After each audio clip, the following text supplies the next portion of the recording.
Coupé, coupé, coupé, fine mama coupé. She say, ah, she say. You say, ah, she say, oh, like that she want right for my kukorio. Sexy, oh, sexy, sexy, sexy, I don't say, smoke, she say, I find past all the boys. Chica, chica, chica, chica, chica, chica, boom. Chica, chica, chica, chica, chica, chica, boom.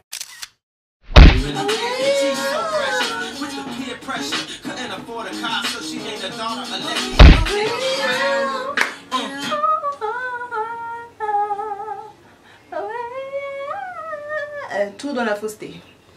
Allez, c'est parti. Coucou mes chouchous, j'espère que ça va. Ça fait une éternité, ça fait trop longtemps qu'on ne s'est pas vu. Me revoici pour vous jouer un mauvais tour. Non, je rigole. Alors, je vais commencer directement le maquillage. Donc, je commence avec ma base hydratante de chez Milani que j'applique sur l'intégralité de mon visage. J'ai déjà passé ma crème hydratante. Donc, c'est celle de chez... En tout cas, celle que j'utilise en ce moment, c'est celle de chez Yves Rocher de la gamme Hydra Végétal. Je la kiffe. En fait, c'est un gel crème et c'est super léger. J'ai pas de miroir, je sais pas à quoi je vais ressembler. Pourquoi j'ai pas de miroir? Je sais pas pourquoi j'ai pas fait de miroir. Je sais pas. Ensuite, je vais appliquer la base matifiante de chez MAC. J'ai reçu un petit échantillon, enfin reçu. La petite vendeuse m'a si gentiment fait un échantillon d'un produit. Donc justement, c'est la crème matifiante. C'est une base matifiante et je l'adore. Je l'adore. Voilà. Donc j'applique au niveau de mes pores dilatés, au niveau de ma zone T. Maintenant je vais directement faire mon teint. Je vais appliquer le fond de teint, mon fond de teint chouchou de chez Dior. C'est le 7,5N. Je ne sais pas si vous avez déjà vu ma vidéo là-dessus. Je disais que c'était légèrement trop foncé pour moi, mais légèrement d'un temps en fait. Il aurait fallu que je prenne le 7N. Celui-ci c'est le 7,5N, mais je vais rééquilibrer avec l'anti-cerne un petit peu après. Voilà. Donc je l'applique avec une éponge. Celle-ci vient de chez Morphe. Je la trouve un peu dure. Je préfère celle de chez Beauty Blender. Qui déclassera Beauty Blender? I don't know. But c'est ce que j'ai pour le moment, donc je fais avec. Je l'applique directement dessus, donc sur l'éponge, sur la partie plate. Et je viens tapoter. Donc pourquoi je l'adore? Parce que c'est un fond de teint qui s'applique superbement bien en fait. Il est super facile à appliquer, que ce soit avec une éponge ou un pinceau. J'adore son fini naturel. Il a un fini satiné mais naturel. Et surtout, il a une longue tenue. C'est un fond de teint pour le visage et également pour le corps. Donc si vous avez des irrégularités au niveau de la couleur de peau sur le corps, vous pouvez éventuellement passer le fond de teint sur le décolleté, sur le cou, voilà. Donc maintenant je vais passer aux yeux. On va zoomer tout ça. On commence les yeux. Donc comme base à paupières, j'utilise un anti-cerne de chez MAC. Celui-ci c'est le NW25, mais vous pouvez utiliser n'importe quel anti-cerne, ça fera totalement l'affaire. J'utilise celui-là parce que il est super clair et ça va vraiment faire ressortir les couleurs. Si vous voulez utiliser des couleurs chaudes comme le jaune, l'orange, enfin si vous voulez faire ressortir les couleurs, l'anti-cerne le plus clair va vraiment faire l'affaire en fait. Plus vous utilisez des anti-cernes clairs qui se rapprochent du blanc, et plus le pigment va être révélé, plus la couleur sera plus éclatante. Attention à bien estamper votre anti-cerne. Donc j'utilise un pinceau, celui-là vient de chez Morphe, c'est le M173. Bien estamper votre anti-cerne pour que l'application des fards soit vraiment plus facile en fait, qu'il n'y ait pas de démarcation. La palette que j'ai choisie aujourd'hui, c'est la palette de chez Juvia, c'est la Saharan 2. Donc pourquoi je l'ai choisie? Parce qu'elle a des fards mat, des beaux fards de transition il y a 3 fards mat ici, de beaux fards de transition et 6 fards irisés. Vous savez que les palettes de chez Juvia's Place sont superbes au niveau pigmentation. Donc, pour commencer, j'utilise la couleur Berber. C'est Berber? Non, la couleur Fez. C'est un marron très foncé.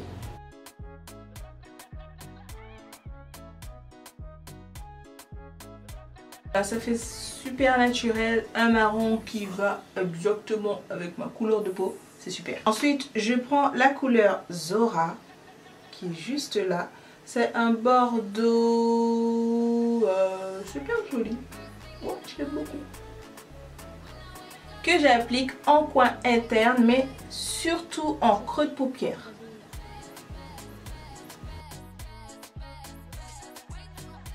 Je n'hésite pas à venir rejoindre le marron. Une fois appliqué sur le creux de paupière, je n'hésite pas à faire remonter le fard vers le haut.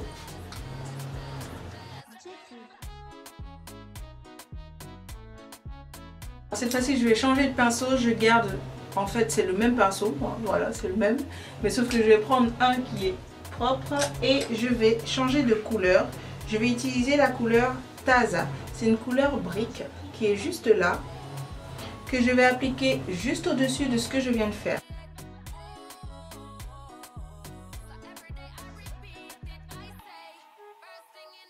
Je reprends ma couleur bordeaux juste ici, que je vais appliquer en coin externe juste à côté du marron. Et maintenant, avec un pinceau plat, je viens appliquer la couleur nomade juste ici.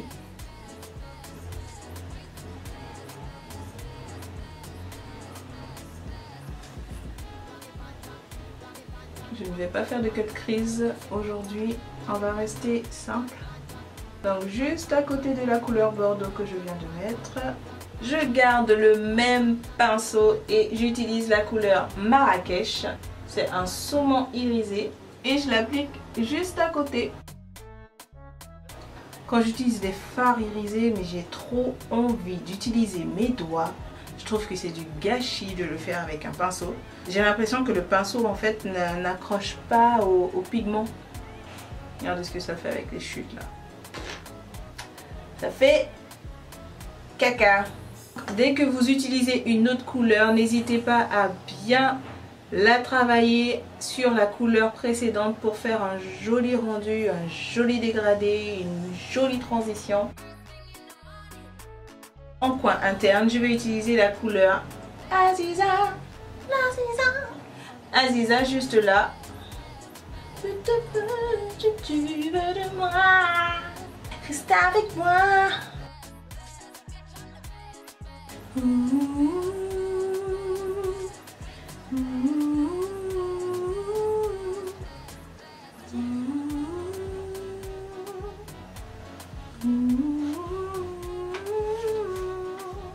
Là, je vais passer un eyeliner. Cet eyeliner vient de chez Peggy Sage. C'est un eyeliner pailleté, doré, blanc, nacré, bizarre, mais qui fait l'affaire. Je vais l'appliquer donc pas en ras de cils, mais justement pour marquer mon creux de paupière. Je vais l'utiliser uniquement en coin interne. Le voisin, je comprends pas. Il pleut, mais il veut passer la débroussailleuse. Je comprends pas la logique. Je comprends pas. Il a dû se dire, bon, Carmen revient à la charge, je viens lui faire chier. Je rigole. Bon, allez, maintenant je prends l'eyeliner de chez Yves Rocher. Bon, alors c'est un test. Je l'ai testé une première fois.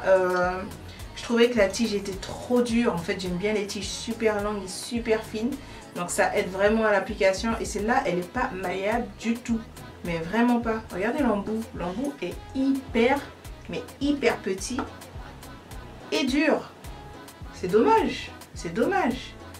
Parce qu'en fait, j'aime bien le fait qu'il soit pailleté. Mais bon, l'embout, presque ridicule, quoi. Après, c'est peut-être une question de goût. Mais moi, je trouve qu'au niveau de l'application, bon, quoi. Même là, ça va pas se voir à la caméra que c'est pailleté, en fait. C'est dommage. En fait, je le trouve pas assez noir. Si vous avez des idées d'eyeliner hyper noir, hyper pigmenté, n'hésitez pas à me le dire en commentaire, je testerai. J'ai du mal à en trouver des super noirs. Je crois qu'il y a celui de chez NYX qui est pas mal apparemment. Bon, j'ai jamais testé. Ou celui de chez Inglot en pommade. Vous connaissez la marque Inglot ou pas? Peut-être qu'il faut que je fasse une revue là-dessus. Donc pour les anti-cernes, vous connaissez, hein, vous savez déjà, c'est les anti-cernes de chez MAC, c'est les 24 heures Studio Fix. Donc j'utilise le NW50 et le NC50 pour apporter plus de lumière. Il faut très vite l'estamper parce qu'en fait il sèche très vite.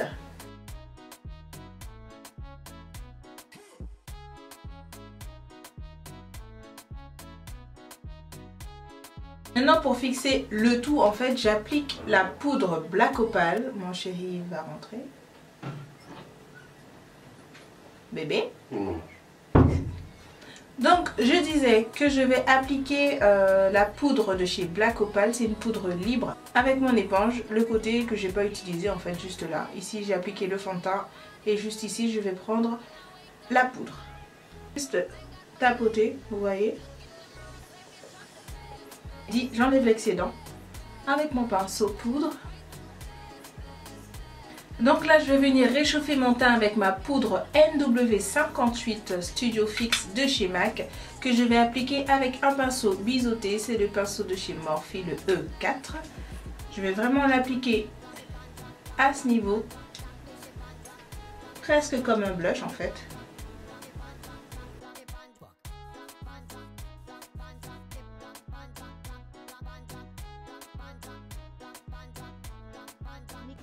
Voilà, je laisse reposer pour l'instant. Je sais, je ne ressemble à rien. C'est pas grave. En fait, le fait de faire ça, ça va vraiment absorber le sébum. C'est à ce niveau-là que je brille. Et c'est aussi pour mieux définir le maquillage du nez, en fait, genre le contouring, quoi. Allez, maintenant on applique le mascara.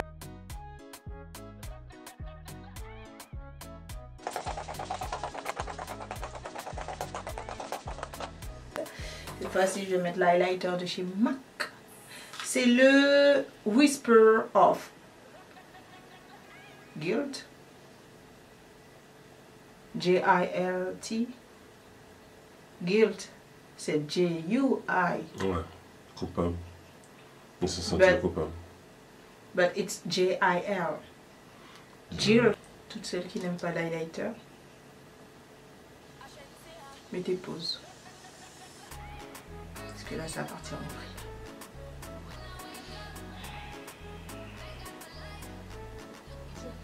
Yeah! Yeah!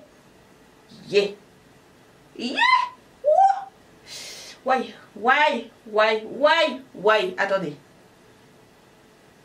Yeah! Je vais également l'appliquer en coin interne. Battery, look at me.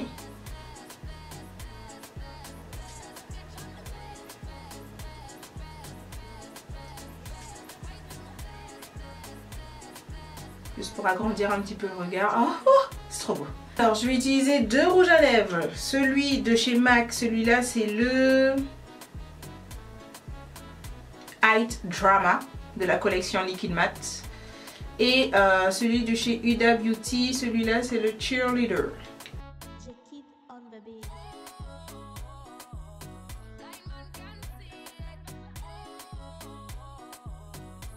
Je finis avec celui de chez Huda Beauty, le Cheerleader.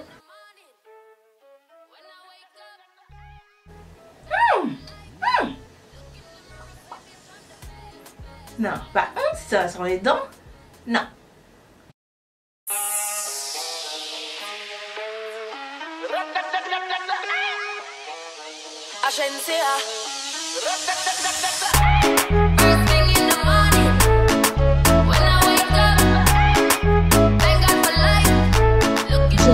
On the beat.